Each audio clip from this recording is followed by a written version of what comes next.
नमस्ते। Intermittent fasting क्या है? आजकल ऐसे बहुत सुनने में आता है कि इंटरमिटेंट फास्टिंग करो अच्छा रहता है ये वो। तो इंटरमिटेंट फास्टिंग क्या है ये समझने से पहले थोड़ा हमें ये समझना चाहिए कि दो खानों के बीच गैप कितना होना चाहिए एक स्वस्थ व्यक्ति का।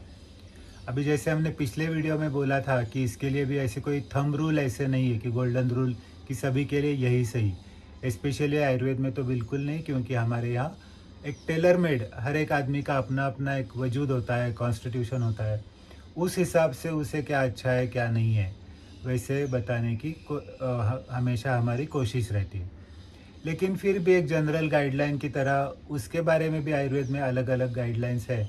लेकिन पर्सनली मुझे जो अच्छी लगती है वो ऐसी है कि याम मध्ये न भुंजित याम द्वयान न लंघयेत। तो ये लॉजिकल लगती है मुझे, इसलिए मुझे पसंद है, ऐसे नहीं कि दिखने में अच्छी इसलिए पसंद है। तो याम मध्ये न भुंजित, अभी एक याम का मतलब होता है आज के भाषा में अराउंड 3 आवर्स, 3 घंटे। तो उसके बीच में कुछ नहीं खाना चाहिए।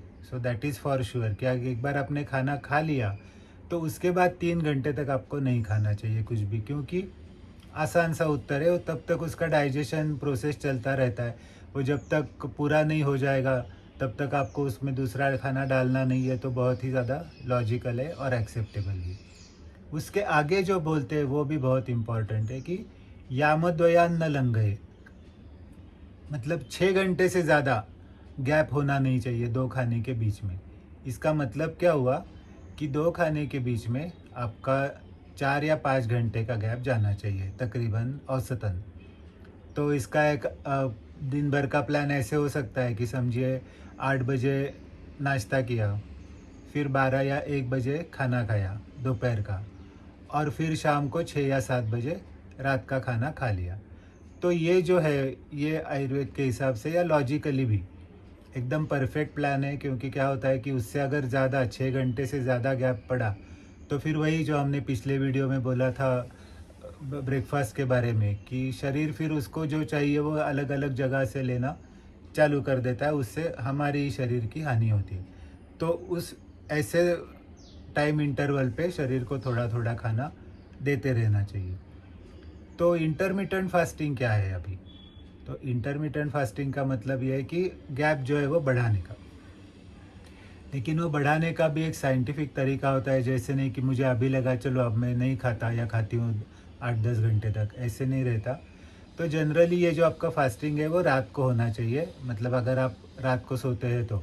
अगर आपका नाइट ड्यूटी का काम है तो फिर वो सब गणित जो है वो चेंज हो जाएगा। ये सिर्फ ऐसे ही लोगों को है वो जो दिन में काम करते हैं और रात में सोते हैं। तो रात में क्यों? क्योंकि रात में हम वैसे भी सोए हुए रहते हैं, तो शरीर की ऊर्जा की जो ज़रूरत है वो बहुत कम रहती है, मिनिमल जो है ऐसे हम कह सकते हैं। तो उस वक्त अगर आपने कुछ खाना नहीं खाया तो फिर शरीर को एक अवसर मिल जाता है कि जो जमा हुआ जो कूड़ा है शरीर के अंदर उसको भी डाइजेस्ट कर देने का। अग्नि का काम ही है। तो इसके बारे में भी आयुर्वेद ने ऐसे कहा है कि आहारम अग्नि पचती, मतलब अग्नि का काम क्या है? आहार को पचाना। लेकिन अगर उसने उसको हमने आहार नहीं दिया तो वो क्या करता है? दोषान आहार वर्जितान। अगर आपने आहार नहीं दिया तो फिर वो क्या करेगा? शरीर में जो खराब खराब चीज़ ऐसे ही रह गई है, बैकलॉग जिसे हम आजकल की जो भाषा में बोल सकते हैं, तो वो बैकलॉग क्लियर ऑफ करने का काम वो करेगा। लेकिन अगर उसके बाद भी आपने उसको खाना नहीं दिया तो वो क्या करेगा? धातुन क्षीणेषु दोषेषु, कि अगर अभी सब गंदगी तो साफ़ हो गई, अभी भी कुछ नहीं दिया, तो फिर वो अच्छी चीज़ों को डाइजेस्ट करना या ख़त्म करना चालू कर देगा।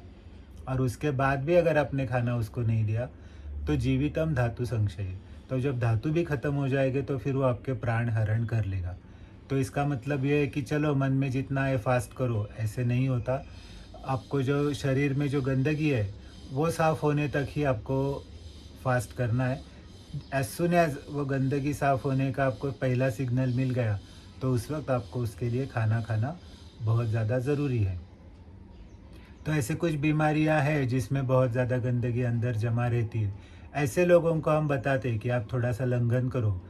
तो वो भी उसके लिए जैसे अभी बताया हमने कि पेशेंट के बल का विचार करना बहुत आवश्यक है, उसकी स्ट्रेंथ कितनी है। अगर उसके अंदर गंदगी बहुत है और स्ट्रेंथ भी नहीं है तो इच्छा होते हुए भी हम उसको ऐसे सजेस्ट नहीं कर सकते। तो ये अब हमारे मन में आया और हमने कर दिया, इस तरह का ये इंटरमिटेंट फास्टिंग नहीं है। अगर आपको वो करने की इच्छा है तो आप आपके डॉक्टर से उसकी सलाह लीजिए बाकायदा, और फिर उनसे वो आप अपना शेड्यूल बना के लीजिए, हफ्ते में कितने बार करना है, कितने घंटे का करना है। अभी जनरली रहता है कि 8 घंटे से लेके 16 घंटे तक का इंटरमिटेंट फास्टिंग हो सकता है। 8 घंटे का, 10 घंटे का, 12, 14 या 16, और हफ्ते में 1 बार, हफ्ते में 2 बार, महीने में 1 बार, इस तरह का भी होता है। तो आपकी एग्जैक्ट कंडीशन क्या है, वो देख के फिर आपके आपके आपके जो कि भी कोई डॉक्टर होंगे, वो आपको उसके बारे में एक सही राय दे सकते हैं। और अगर आप वो फॉलो करें तो आपके लिए वो सच में फ़ायदेमंद हो सकता है। नहीं तो फ़ायदे से ज़्यादा नुकसान होने की भी आशंका हमेशा बनी रहती है। तो आशा है कि आपको ये वीडियो पसंद आया होगा। अगर आया है तो लाइक कीजिए, शेयर कीजिए और चैनल को सब्सक्राइब कीजिए। बहुत बहुत धन्यवाद।